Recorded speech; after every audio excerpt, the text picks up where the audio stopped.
Last Sunday, we finished up about the Samaritan woman. We just had a few things to say and then answered the questions on it. And then we began lesson 17, which is the start of Jesus' campaign in Galilee. And it focuses on the miracles. And as I have discovered, I'm glad we're having 2 weeks to do this because there's a lot of material to cover. And so we started off talking about the second recorded miracle that Jesus did. The first one, of course, being turning the water into wine. And the second one was healing the nobleman's son.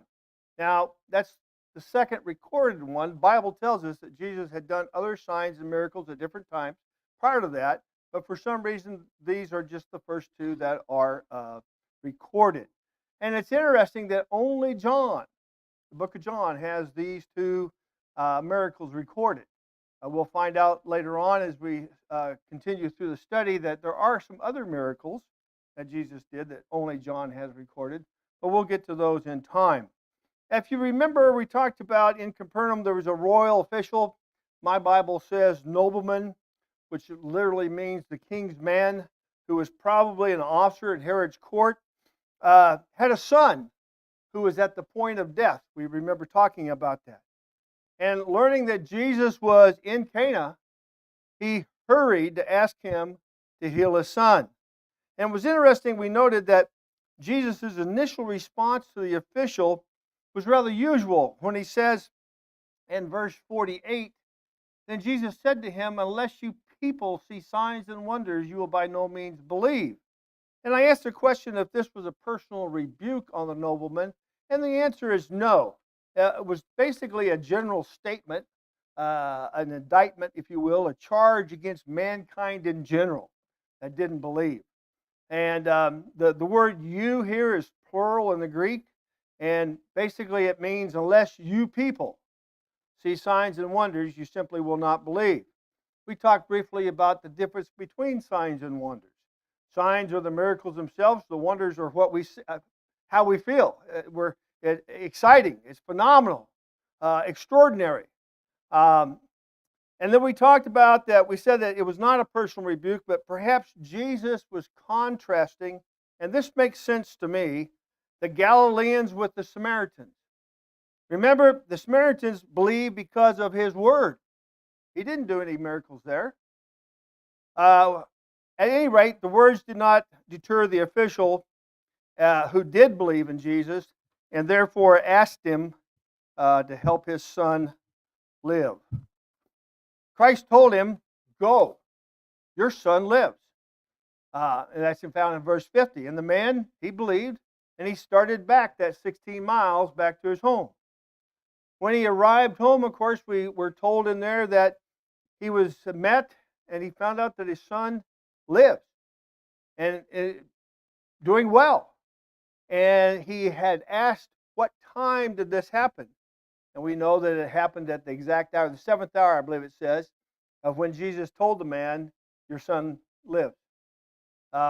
Deeply impressed, the nobleman himself believed, and of course it says, and his whole household. Anyway, that's where we were as of last Sunday ended. Any opening thoughts or comments before we move on?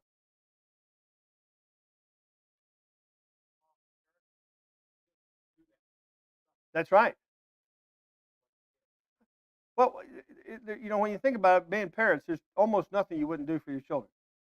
I mean, when you come right down to it. And that's what this father did.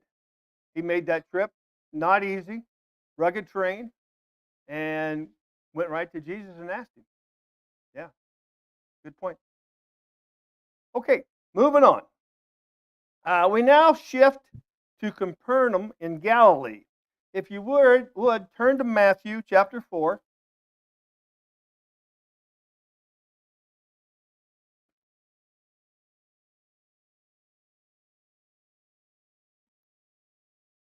And we're going to be looking at verses 13 through 16, just 4 short verses. If you're following along the scripture in Roper's book, it's on page 147. and that may be helpful because there's side-by-side comparison of the scriptures that we'll be looking at. But let's read 13 through 16. It says, "In leaving Nazareth, he came and dwelt in Capernaum, which is by the sea, in the regions of Zebulun and Naphtali, that it might be fulfilled which was spoken by Isaiah the prophet, saying," verse 15, "the land of Zebulun and the land of Naphtali, the way of the sea beyond the Jordan, the Galilee of the Gentiles. The people who sat in darkness saw a great light, and upon those who sat in the region and shadow of death, light has dawned." Now Matthew is quoting the prophet Isaiah in chapter 9, verse 1. And I think it would behoove us to turn over there, if you would. Isaiah 9.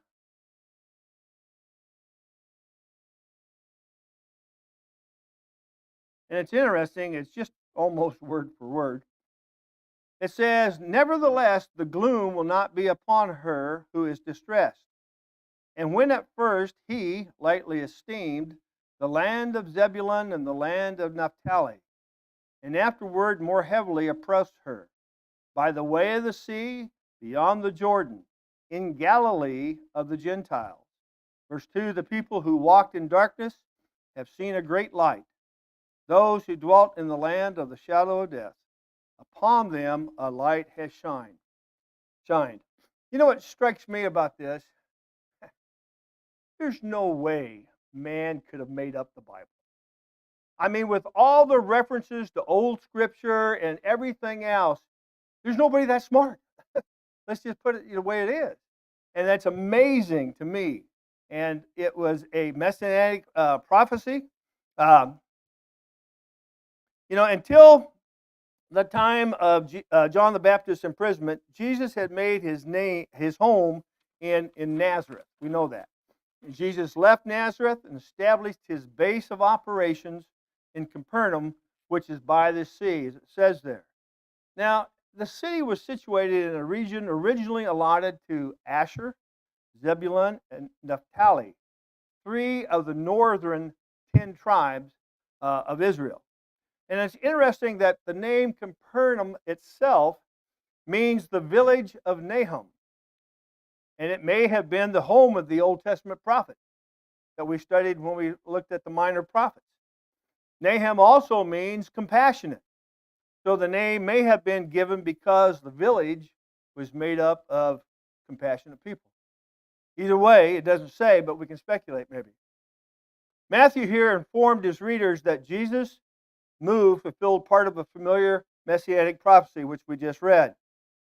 Capernaum was a logical place for Jesus to begin his tour, his ministry, for a number of reasons when we look at it. Number one, it was ideally located for his travels, when you think about it.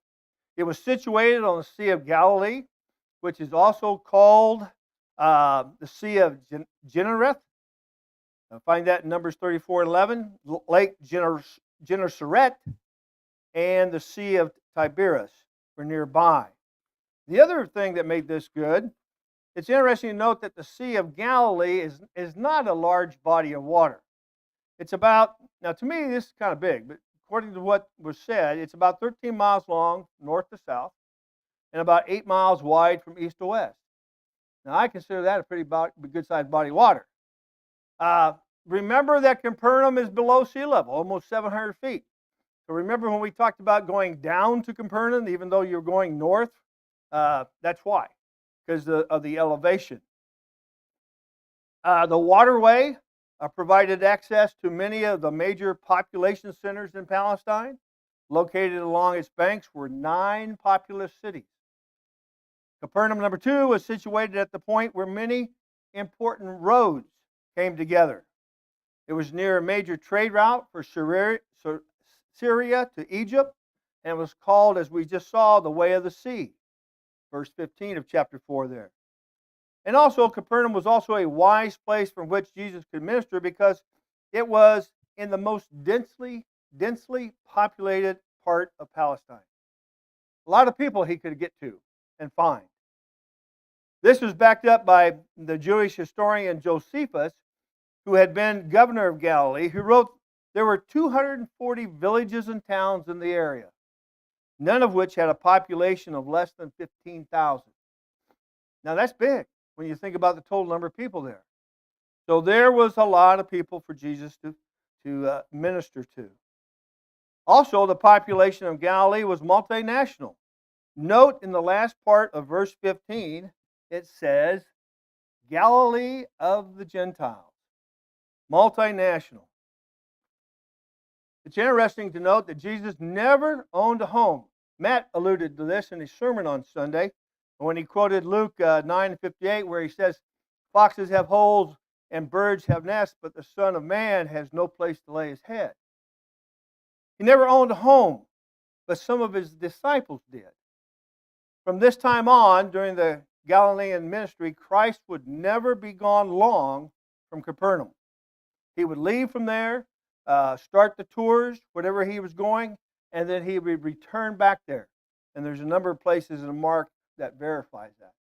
Any thoughts or comments so far? Okay. Oh yeah, there was so much going on, and we're going to talk about when we get into what's called Decapolis. I don't want to get too far ahead of myself, but that's a city where that's a 10 cities. Um, okay, now from this point we jump over to page 159 if you're in Roper's book to just discuss the healing of the demonic in the synagogue in Capernaum. I'm going to go ahead and because it's a little easier sometimes to compare the scriptures when they're kind of side by side here. I believe, best of I can tell, is Roper uses the New American Standard translation in most of his work here. Most of his work. Let's see. I'm going to ask Mark, would you read Mark 1:21 through 28? And if I call upon you and you don't want to read, just shake your head no, and that's fine. Geraldine, would you read Luke 4:31 through 37? Go ahead, Mark.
Thank you.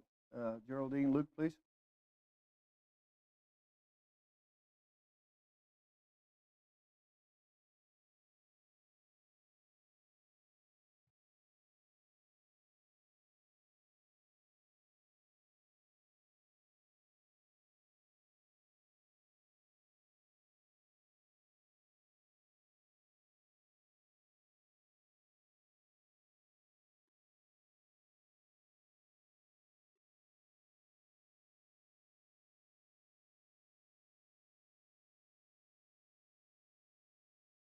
Through 37, please.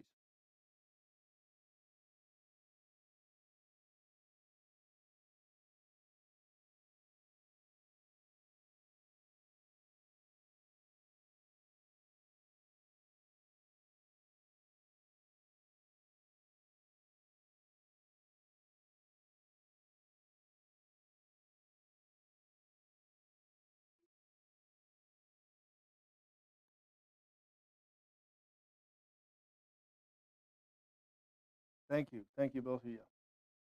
Now, These passages cover Jesus' first tour of Galilee, plus some events in Capernaum before and after the tour. The incidents help to put the great, if you will, in the great Galilean ministry. It says in verse 32 of Luke 4 that they being the people, were astonished. A New American Standard says amazed at his teaching. You remember that word being used early in Jesus' life when he was 12 years old and his parents found him in the, and they said this is the same word used to describe the reaction of Mary and Joseph when they finally found Jesus in the temple when he was 12 years old. They were amazed. Amazed. Luke 2 and 48. This word astonished or amazed indicates a strong reaction to the point of being overwhelmed. Think about that. You're so amazed that it's almost overwhelming to you. Now, question. What specifically amazed the people? Yeah, it was that his message was with authority. Verse 32. Mark says in 1:22, he was teaching them as one having authority and not as the scribes. Now, is this statement a dig or a put down on the scribes? No. Tell me about the scribes. What were the scribes? Yeah, they were people who translated Scripture into different languages. They were what we would call legal beagles, so to speak. They knew the law. They could draft legal documents, but that was about it. And Jesus astonished those present in the synagogue not only by his teaching, but also by his actions. You know, that old phrase, actions speak louder than words, certainly apply. The wording in Luke 4:32-36 highlights how Jesus was acting as the Spirit-empowered, anointed one of God. In referring to his authority, the focus is not on his ability to preach, but rather on the evidence that he possessed the requisite authority and power to command unclean spirits and make them obey.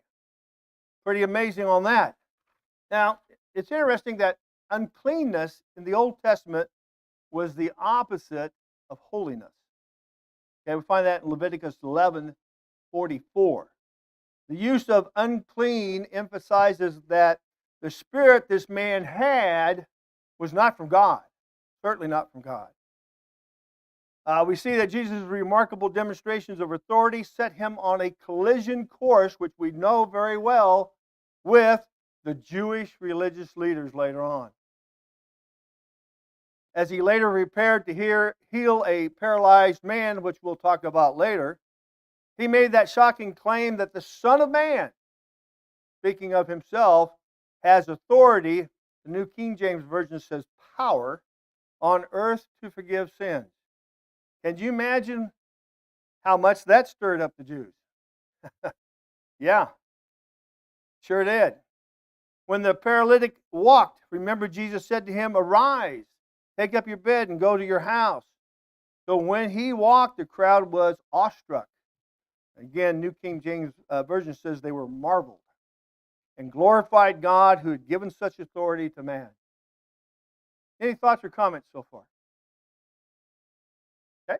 We've said already that the synagogues were an ideal place for Jesus to preach and teach. In the synagogues, after scriptures were read, the one in charge of the service, and he was called the synagogue official, okay, or the ruler of the synagogue. We find that in Matthew 5 and Luke 8. He could call on anyone present, anyone he deemed qualified, of course, to comment on the passages that had been read. Now, on this particular Sabbath, after Jesus had called the 4 fishermen, and we'll get to that later on also, he and his disciples attended the service at the synagogue in Capernaum.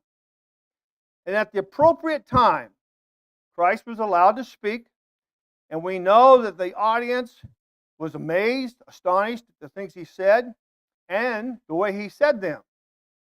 So as he was speaking, the stillness of the moment was shattered by a loud voice. Think about Jesus speaking. Everybody, it's dead quiet because you want to hear every word he said. And all of a sudden, there's a loud voice, and it says, "Let us alone. What have we to do with you, Jesus of Nazareth? Did you come to destroy us? I know you, who you are, the Holy One of God." Luke tells us here that the unclean spirit was the demon.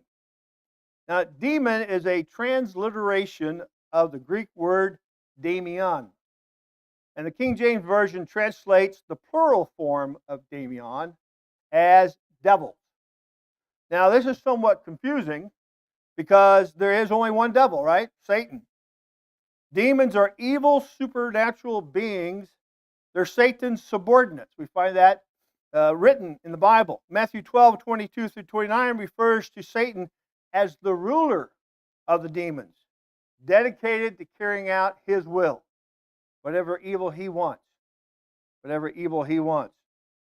You know, it's interesting when you read some of the supplemental writings and stuff that goes with these lessons to note that liberal scholars deny the demon possession of Christ's day, saying that physical illness were attributed to evil spirits by superstitious people. I mean, that you know, that just doesn't make sense. However, Luke, the good doctor, okay, he made distinction between those with physical illnesses and those afflicted with unclean spirits, or those possessed by demons. The other writers of the gospel accounts made the same distinction. The author J.W. McGarvey wrote, "It would be impossible to regard demon possession as a mere disease without doing violence to the language used in every instance of the expulsion of a demon." Think about it. Look at what Luke says when the demon had thrown him in their midst. That is a violent move, isn't it? It is. Mark says when the unclean spirit had convulsed him and cried out with a loud voice. Again, this is a description of a violent move. You see, when the demon interrupted him, Christ rebuked him. He rebuked the unclean spirit. The demon flew into a rage, throwing his host to the floor, twisting his body with convulsions, and making him cry out. Finally, though, the spirit and demon came out of him without doing him any harm. Yes, it is.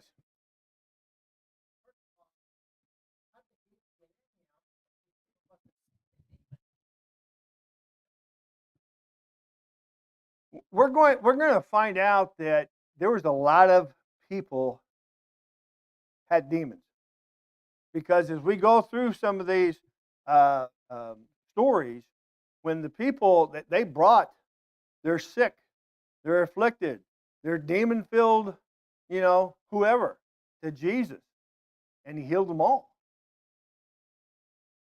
No, it doesn't. Yeah, and I don't know. Does anybody have a thought on that? Be interesting. I'll look and do some more research. Yes, sir. Galen Denmark.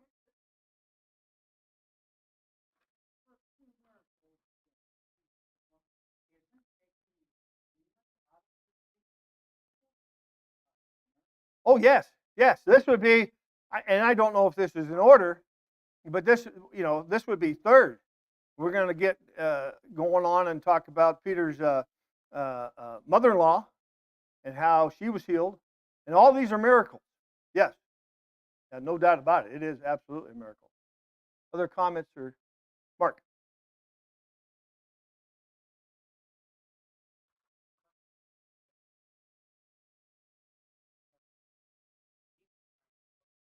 Oh, I've had a few kids in school. I sure thought they did.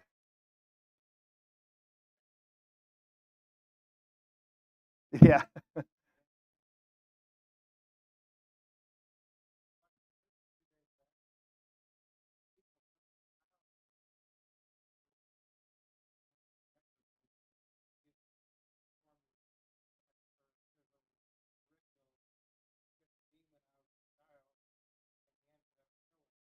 Yeah.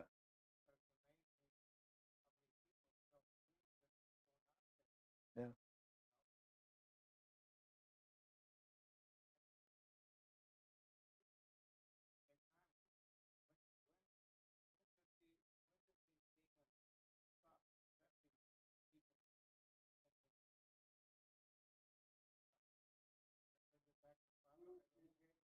What's that?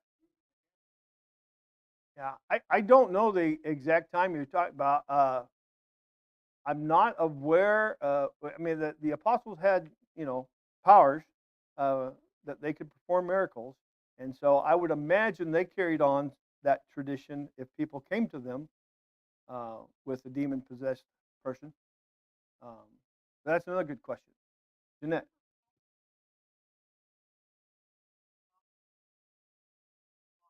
Yeah,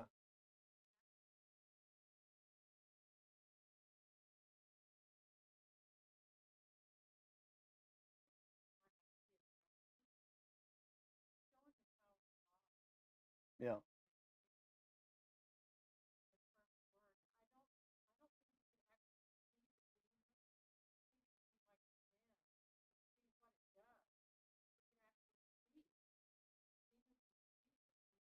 I think they heard them. Yeah,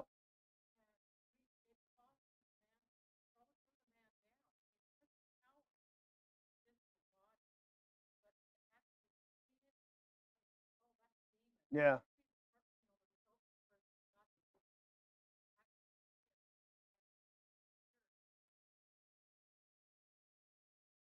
yeah. I was trying when you.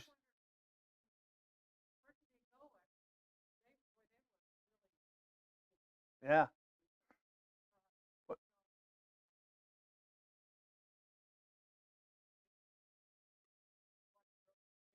Oh yeah, yeah. Having raised pigs, Mark. Mark.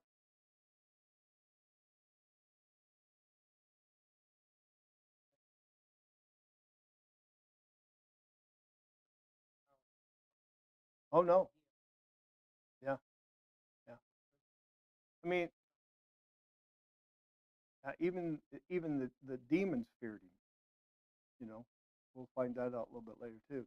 But I agree. I cannot think of any instances after the apostolic age when demons. So I would say that it probably ended there. But I still will find out and look, and I'll also try to remember to look and see how they got there in the first place.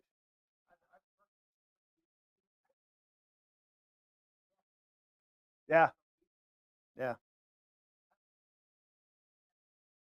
yeah. Makes you think.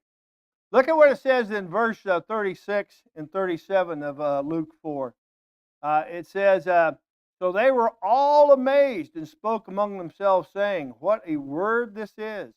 For with authority and power he commands the unclean spirits, and they come out.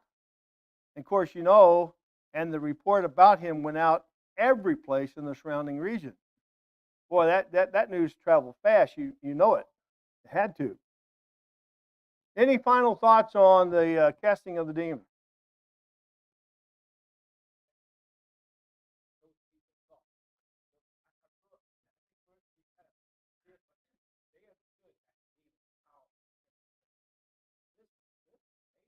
Yeah, this was huge in the fact that nothing like this had ever been done before, and to have that kind of power and authority, and speak with power and authority, and do the things that Jesus did, people that got their attention, and that was important.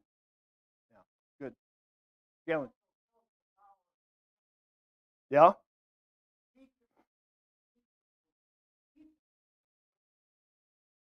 that's right.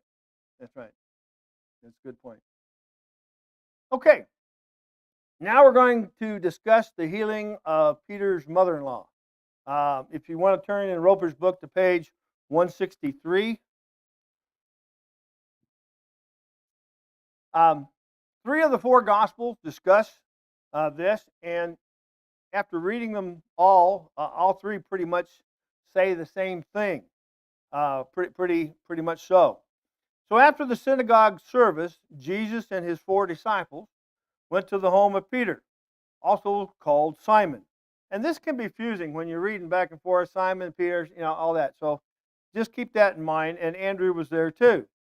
Now, one thing we know for sure from all three gospel accounts is that Peter was married. He was married. In Roper's book, I believe he uses a lot of the New American Standard Translation for most of his scripture reference, which I commented earlier. New King James Version says Peter/Simon's wife's mother. New American Standard says Simon's mother-in-law. And if you have a mother-in-law, then you have to have had a wife at some time. I don't know, maybe nowadays, who knows?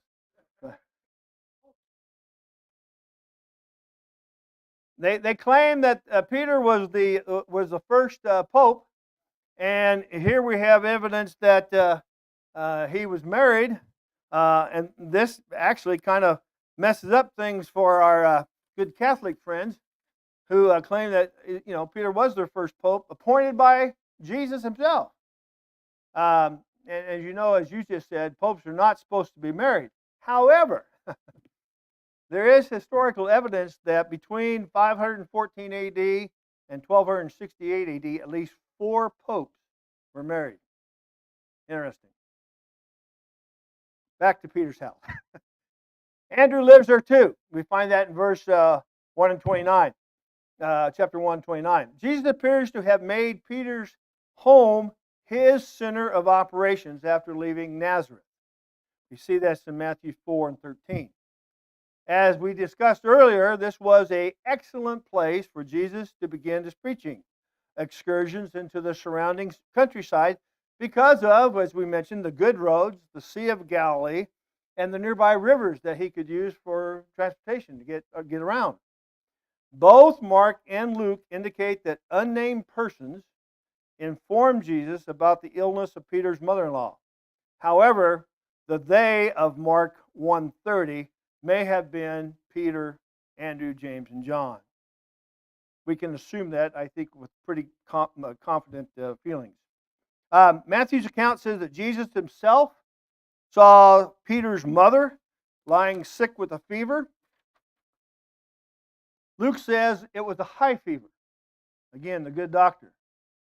The nature of her illness is not related or given, although in that age, in that time, fever itself was looked upon as a sickness and not just a symptom of a sickness.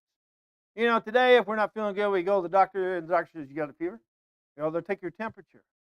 But fevers, well, let me ask the question, are they dangerous? They can be, right? Normal body temperature for a human being, 98.6, right? Give or take. I went to the doctor today, I was 98.7. Pretty good. High fever is classified at 103 degrees or higher. Interesting. A dangerous fever is 104 degrees or higher. And fevers of 105 or higher, you're supposed to seek immediate medical attention. That makes sense.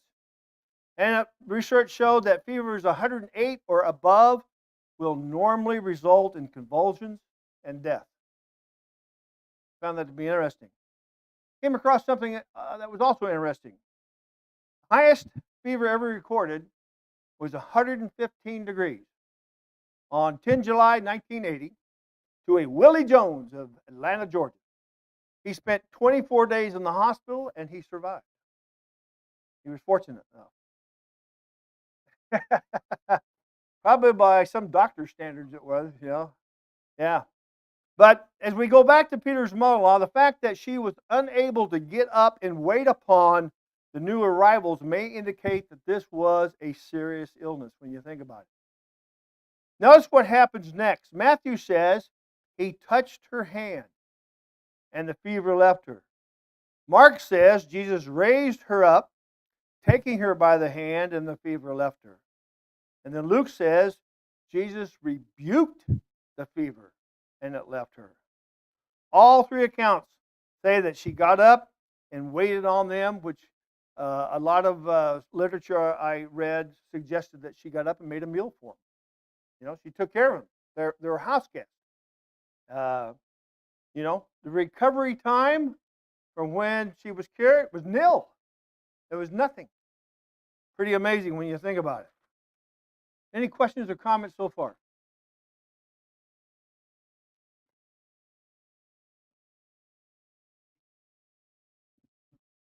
Yeah.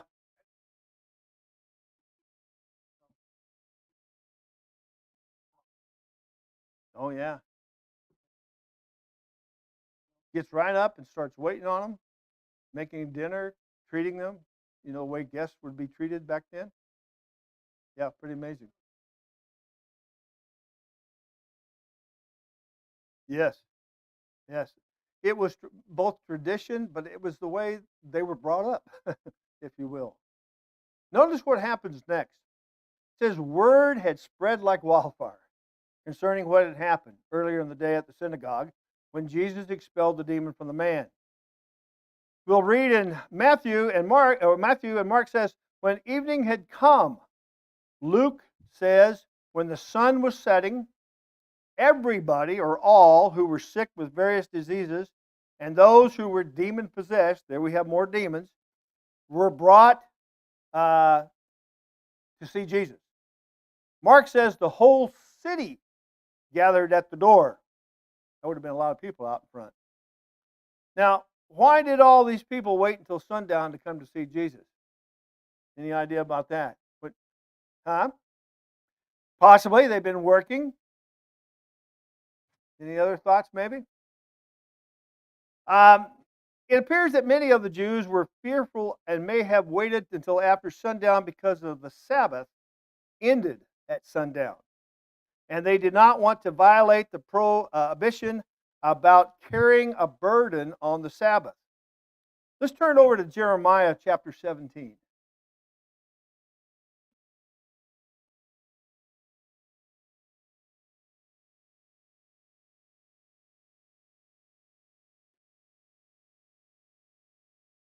And beginning in verse 21. It says, thus says the Lord, take heed to yourselves and bear no burden on the Sabbath day, nor bring it in by the gates of Jerusalem, nor carry a burden out of your houses on the Sabbath day, nor do any work, but hallow the Sabbath day as I commanded your fathers. So that makes the most sense that maybe the reason they waited is they did not want to, and maybe again, it was the only time they had available to them to go. When you think about it, a lot of people came. When you're talking about, all the cities, and they gathered at the front door, that's a lot of people. Well, if we go back to the Samaritan story, we talk about the harvest time being in May or June. It would have been in December or January. So this may have been, 2 or 3 weeks, maybe the 1st of February. And again, I'm just speculating from the Samaritan story. But good question. I don't know for sure. All three Gospels give the account of Jesus casting out spirits in Matthew and demons in Mark, it says in Luke. Somehow, like the demonic man in the synagogue, these demons also knew who Christ was. They also knew who Christ was. Remember, the demon in the synagogue had referred to Jesus as the Holy One of God. These demons called him the Son of God. Now, Roper said, and this is kind of funny, I don't know if you read this in the book. Roper said this slogan was recently seen on a sweatshirt. 5 out of 5 demons agree Jesus is the Son of God. I found that cute. Kind of interesting. But, when you think about it for a moment, it's sad that demons acknowledge Jesus' deity while many human beings refuse to do so. Remember what James 2:19 says? You believe that there is one God, you do well. Even the demons believe, and they tremble. And they tremble. Any thoughts? Okay. Both Luke and Mark say that Jesus rebuked the demons and would not allow them to speak because they knew him to be Christ. Why? Why did Jesus not let the demon speak? Any thoughts? That's okay. Yeah. Any other ideas, maybe? Well, there may have been many reasons. Um, it was too soon to proclaim openly that he was the Christ. That may have been one. This one makes sense to me. It was inappropriate for the forces of evil to be chief witnesses as to who he was. When you think about that, that makes sense. Um, the other one that makes sense to me also is perhaps a predominant reason was that he did not want it to appear that he was aligned with demons in any way. Remember, he would be accused of casting out demons by the power of Beelzebub, that is the devil, later on. So I think that's why he rebuked them and said, shut your trap, basically, Yeah, yeah, that's true.